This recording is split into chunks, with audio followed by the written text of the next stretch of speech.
Student continue रखते हैं इस मूवमेंट को।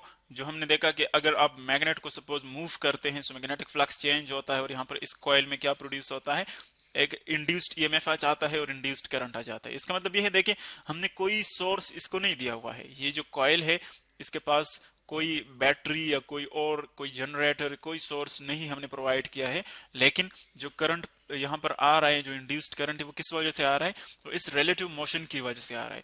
कि आप मैग्नेट को मूव कर रहे हैं, उसकी वजह से मैग्नेटिक फ्लक्स चेंज होता है, और उस चेंज इन मैग्नेटिक फ्लक्स की वजह से यहाँ पर इंड्यूस्ड करंट आ जाता है। तो एक्चुअली इस फिनोमिनन को हम क्या कहते हैं, जब आप रिलेटिव मोशन देते हैं, या कॉइल को मोशन दे दे या फिर मैग्नेट को मोशन दे दे, लेकिन उसमें जो चीज मस्ट है वो ये है कि इन दोनों में, कि इस कॉइल में हमारे पास फ्लक्स चेंज होना चाहिए। तो अगर आप कॉइल को मूवमेंट दे रहे हैं या मैग्नेट को, दोनों तरह से हम यहाँ पर इंड्यूस्ड करंट या इंड्यूस्ड ईएमएफ जो है वो ऑब्जर्व कर सकते हैं। सो एक्चुअली इस फिनोमिनन को फिर हम क्या कहते हैं, इलेक्ट्रोमैग्नेटिक इंडक्शन। इलेक्ट्रोमैग्नेटिक इंडक्शन, यानी आप देखें दोनों फील्ड जो है वो इन्वॉल्व है, इलेक्ट्रिक फील्ड भी इन्वॉल्व है, मैग्नेटिक फील्ड भी इन्वॉल्व है। एक फील्ड को हम चेंज कर रहे हैं, उसकी फ्लक्स को हम चेंज कर रहे हैं, सो उसकी वजह से दूसरा इलेक्ट्रिक फील्ड जो है वो इलेक्ट्रिक फिनोमिनन इंड्यूस हो रहे हैं। तो इस फिनोमिनन को हम इलेक्ट्रोमैग्नेटिक इंडक्शन कहते हैं। अब इसी चीज को आप यूं भी कह सकते हैं कि सपोज यही जो कॉइल है, यही कॉइल सपोज उसको अगेन से आप यूं ड्रॉ कर सकते हैं। ये गैल्वानोमीटर आप कंसिडर कर लें, इसके साथ हमने अटैच किया हुआ है एक कॉइल, क्लोज लूप, किसी भी फॉर्म में हो सकता है क्लोज लूप, जरूरी नहीं कि सर्कुलर फॉर्म में हो। इसी तरह सपोज आपने देखे इस मैग्नेट को राइट की तरफ मूव किया, अब आप इस मैग्नेट को लेफ्ट की तरफ मूव कर ले, यानी बिल्कुल इसके करीब ले आए, इसको यूं इसके करीब ले आए। सो अब देखें ये इसका नॉर्थ पोल, ये इसका साउथ पोल। तो जब आप इसको बिल्कुल इसके करीब ले आते हैं, तो देखिए अब इससे maximum number of lines pass होंगे। मैक्सिमम नंबर ऑफ लाइंस, जितने वो ज्यादा करीब होगा उतने ज्यादा नंबर ऑफ लाइंस इससे पास होंगे। तो अब जितने ज्यादा लाइंस पास होते हैं, देखिए पहले कम लाइन पास हो रहे थे, इस फिगर में अगर आप देखें फ्यूअर लाइन जो है, अबाउट ओनली 2 लाइंस पास हो रहे हैं, यहाँ पर ज्यादा लाइंस पास हो रहे थे। इसका मतलब है कि अगर हम राइट की तरफ मूव करते हैं इस मैग्नेट को, या लेफ्ट की तरफ, तो दोनों केसेस में फ्लक्स क्या हो रहा है, फ्लक्स जो है वो चेंज हो रहा है। सो बोथ केसेस में जो फ्लक्स चेंज होता है, सो यहाँ पर आप देखेंगे डिफ्लेक्शन ऑफ गैल्वानोमीटर। और गैल्वानोमीटर की जब डिफ्लेक्शन हम देखते हैं, सो इसका मतलब ये है कि यहाँ पर इंड्यूस्ड ईएमएफ या इंड्यूस्ड करंट आ रहा है। लेकिन जो फर्क है दोनों में, अगर आप इसको राइट की तरफ मूव कर रहे हैं, देखिए राइट की तरफ मूव कर रहे हैं, सो जो डिफ्लेक्शन होगा वो आपको एक डायरेक्शन में शो होगा। फिर आप उसको यू लेफ्ट की तरफ मूव कर लें, लेफ्ट की तरफ इस मैग्नेट को मूव कर लें, सो अब डायरेक्शन जो है वो उसका चेंज होगा, डिफ्लेक्शन का जो डायरेक्शन शो होगा आपको, यानी electric induced EMF induced current की डायरेक्शन जो है वो चेंज हो जाती है। तो डायरेक्शन जो है वो क्या हो जाता है, चेंज, यानी इसकी जो रिलेटिव मोशन है डायरेक्शन उस पर डिपेंड करता है।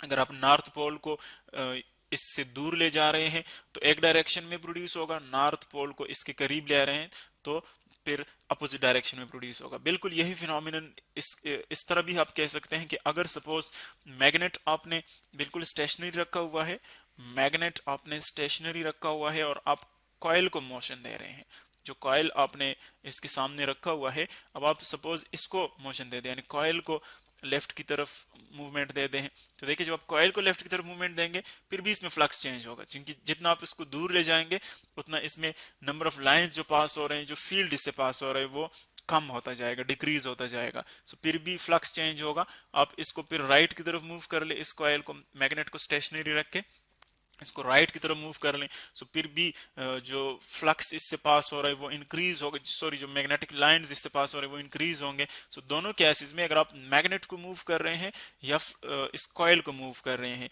सो इस रिलेटिव मोशन से क्या प्रोड्यूस होता है, ईएमएफ यहाँ पर इंड्यूस हो जाता है, इलेक्ट्रिक करंट इंड्यूस होता है। सो एक्चुअली जस्ट उसकी डायरेक्शन जो है वो हम चेंज कर सकते हैं। अगर सपोज आप कॉइल को यू मूवमेंट दे रहे हैं लेफ्ट की तरफ, सो एक डायरेक्शन में आता है, और आप इसको राइट की तरफ मूव कर ले तो दूसरी डायरेक्शन में आता है। बिल्कुल इसी तरह जिस तरह कि हमने मैग्नेट की अपोजिट डायरेक्शंस के लिए देखा। और इसको आप यूं भी कह सकते हैं कि सपोज आप इस नॉर्थ को सपोज अवे ले जा रहे हैं, इस कॉइल से दूर ले जा रहे हैं यूं, सो एक डायरेक्शन में प्रोड्यूस होगा, करीब आ रहे से दूसरी डायरेक्शन में। अगर आप इनके पोल्स रिवर्स कर लें, यानी साउथ को यहां पर ले आए, यहाँ पर रिप्लेस कर ले, साउथ पोल को नॉर्थ को यहाँ पर ले आए, तो फिर जब आप इसको मूवमेंट देंगे फिर भी जो इंड्यूस्ड करंट है, इंड्यूस्ड ईएमएफ है, उनकी डायरेक्शन रिवर्स हो जाएगी। यानी आप इनकी पोलैरिटी रिवर्स कर ले तब भी वो रिवर्स हो जाएगी। इसको आप एक और तरह से भी देख सकते हैं, सपोज इन दोनों की जो है मूवमेंट जो है वो क्या है, वो आप दोनों को आपने स्टेशनरी रखा हुआ है। सपोज ये आप परमानेंट मैग्नेट कंसिडर कर लें, परमानेंट मैग्नेट, ये इसका साउथ पोल, ये नॉर्थ पोल, आपने दोनों को स्टेशनरी रखा हुआ है। यानी ये कॉयल और यहाँ पर उसके साथ आपने गैल्वानोमीटर अटैच्ड किया है, गैल्वानोमीटर। अब दोनों को आप सपोज जो है वो रख रहे हैं स्टेशनरी, यहाँ पर ये कॉयल है। अब इसको हम यूं भी कह सकते हैं कि इस मैग्नेट को, जो मैग्नेट हमने ड्रा किया हुआ है, इसको आप रिप्लेस कर ले एक दूसरे कॉयल से। सपोज मैं इसको रिप्लेस कर लेता हूं, देखे इसको रिप्लेस कर ले एक कॉयल से।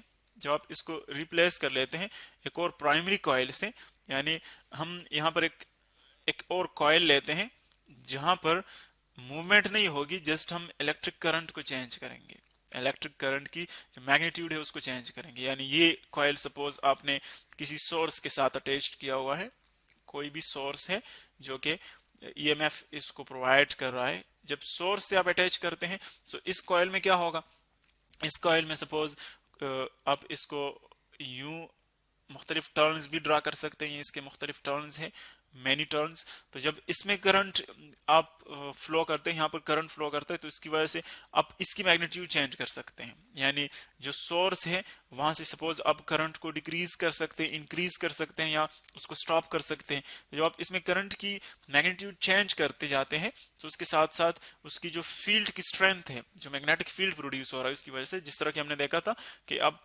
चार्जेस को मूवमेंट दे दें तो वो मैग्नेटिक फील्ड प्रोड्यूस करते हैं, मैग्नेटिक फील्ड प्रोड्यूस करते हैं। सो जब आप इलेक्ट्रिक करंट यहां से पास करते हैं सो मैग्नेटिक फील्ड प्रोड्यूस करता है, और इसकी डायरेक्शन या फिर इसकी जो स्ट्रेंथ है, करंट की स्ट्रेंथ आप चेंज करते जाएं सो वो यहाँ पर मैग्नेटिक फील्ड जो प्रोड्यूस होता है उसकी स्ट्रेंथ चेंज करेगा, और जितना स्ट्रेंथ चेंज होगा यहाँ पर फ्लक्स चेंज होगा। यानी सपोज यहाँ पर ज्यादा स्ट्रॉन्गर फील्ड प्रोड्यूस हो रहा है सो यहाँ पर मैग्नेटिक फील्ड लाइन इससे ज्यादा पास होंगे, और वीकर फील्ड प्रोड्यूस हो रहा है सो कम लाइन पास होंगे। तो इसका मतलब यह है कि हम टाइम टू टाइम इसका जो मैग्नेटिक फ्लक्स है वो इस तरह से भी चेंज कर सकते हैं। सो यूं भी आप देख सकते हैं कि जो गैल्वानोमीटर है वो यहाँ पर शो करेगा डिफ्लेक्शन, यानी आप इनकी जो मैग्नेट की या कॉइल की रिलेटिव मोशन है उससे भी देख सकते हैं, या इस तरह आप इस इलेक्ट्रिक करंट की जो आप किसी सोर्स से प्रोवाइड कर रहे हैं उससे भी आप उसकी स्ट्रेंथ चेंज कर सकते हैं, मैग्नेटिक फील्ड की जो फ्लक्स को चेंज करेगा। सो आप इस कॉइल में डिफ्लेक्शन ऑब्जर्व कर सकते हैं। लेकिन आप ये देख रहे हैं कि यहाँ पर इंड्यूस्ड करंट होगा क्योंकि ये किसी भी सोर्स के साथ अटैच्ड नहीं है। तो ये जितने भी एक्सपेरिमेंट्स हैं, सिंपल एक्सपेरिमेंट्स, एक्चुअली इन दोनों की जो रिलेशन है मैग्नेटिक फील्ड और इलेक्ट्रिक फील्ड की वो शो कर रहे हैं, जो कि हम एक्चुअली एक ही फ्रेमवर्क में पढ़ते हैं। जिस तरह के पहले हमने देखा ये क्या है, इलेक्ट्रोमैग्नेटिज्म, इसको हम रिवाइज करते हैं, क्या है, इलेक्ट्रोमैग्नेटिज्म। अब इनकी ये तो जस्ट इंट्रोडक्शन आ गया कि किस तरह हम इसको एक से दूसरे को प्रोड्यूस कर सकते हैं। इस तरह हम अगर फॉर एग्जांपल मैग्नेटिक फील्ड को चेंज कर दें तो इलेक्ट्रिक फील्ड प्रोड्यूस होता है। और इससे पहले हमने देखा था कि अगर आप चार्जेस को सपोज मूव करते हैं, चार्जेस को मूव करते हैं तो उससे हमने देखा था कि मैग्नेटिक फील्ड प्रोड्यूस होता है। तो एक्चुअली दोनों जो है हमने देख लिया कि एक दूसरे पर डिपेंड करते हैं। अब इनकी जो मुख्तलिफ फिर डिस्क्रिप्शन है वो हम देखेंगे फेराडे लॉ से।